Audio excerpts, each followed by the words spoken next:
1221079 Program Studi Manajemen Semester 3 Universitas Narotama Surabaya. Video ini saya buat untuk memenuhi tugas mata kuliah Ekonomi Manajerial dengan dosen pengampu Ibu Iga Ainitya Darmani, SSD SEMM. Di sini saya akan menjelaskan atau mempresentasikan mengenai materi bab 6, yaitu teori perilaku individu. Manusia adalah unsur utama dalam setiap organisasi.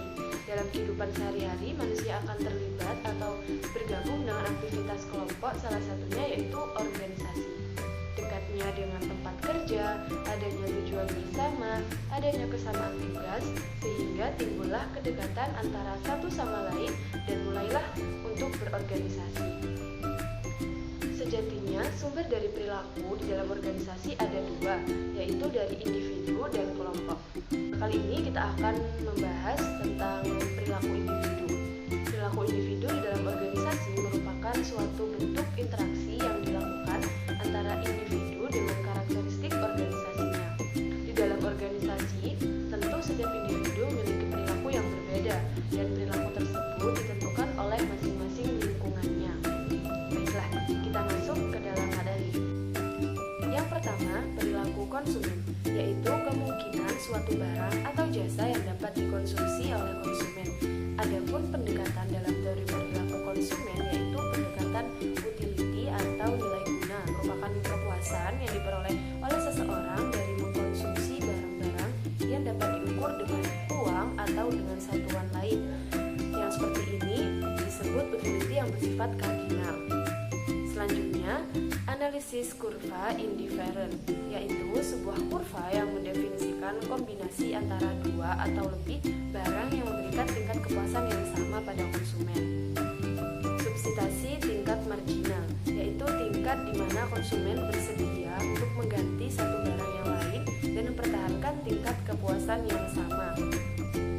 Adapun sifat-sifat urutan ketertarikan konsumen dibagi menjadi 4. Yang pertama, kesempurnaan, di mana konsumen mampu mengungkapkan sesuatu yang lebih disukai antara seluruh kemungkinan barang.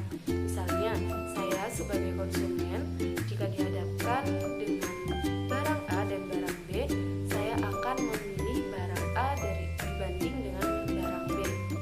Yang kedua, lebih banyak adalah lebih baik, di mana barang yang mempunyai setidaknya sama banyak pada setiap barang dan banyak dari beberapa barang lebih disukai daripada barang lain. Maksudnya di sini ketika barang A lebih banyak daripada barang B, maka saya akan menyukai barang A, seperti itu. Lalu yang ketiga, pengurangan substitusi tingkat marginal. Maksudnya di sini tingkat di mana konsumen bersedia untuk mengganti satu barang dengan yang lain dan mempertahankan tingkat kepuasan yang sama. Dan yang keempat, transivitas. Selanjutnya, garis anggaran. Dalam garis anggaran terdapat dua perubahan, yaitu yang pertama perubahan pendapatan, di mana peningkatan mengarah pada keadaan paralel, pergeseran keluar dalam garis anggaran atau M1 lebih besar dari M0, dan pengurangan mengarah pada keadaan paralel, pergeseran ke bawah atau M2 lebih kecil dari M0. Lalu yang kedua, perubahan harga, di mana penurunan harga dari X memutar garis anggaran berlawanan arah jarum jam atau PX0 lebih besar dari PX1. Dan yang terakhir, penurunan ke kurva permintaan. Kurva permintaan individu. Kurva ini berasal dari tiap-tiap titik equilibrium yang baru didapat pada kurva indifferent sebagai harga dari barang X yang bervariasi.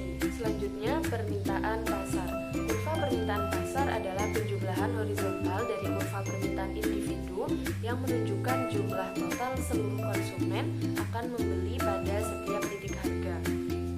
Berikut contoh dari kurva permintaan individu dan kurva permintaan pasar. Dari materi tadi dapat disimpulkan perilaku individu, di mana di sini yaitu perilaku konsumen itu sendiri adalah sebagai suatu fungsi dari interaksi antara individu dengan lingkungannya yang mana nantinya akan berpengaruh terhadap kinerja karyawan. Baiklah, cukup sampai di sini presentasi saya. Kurang dan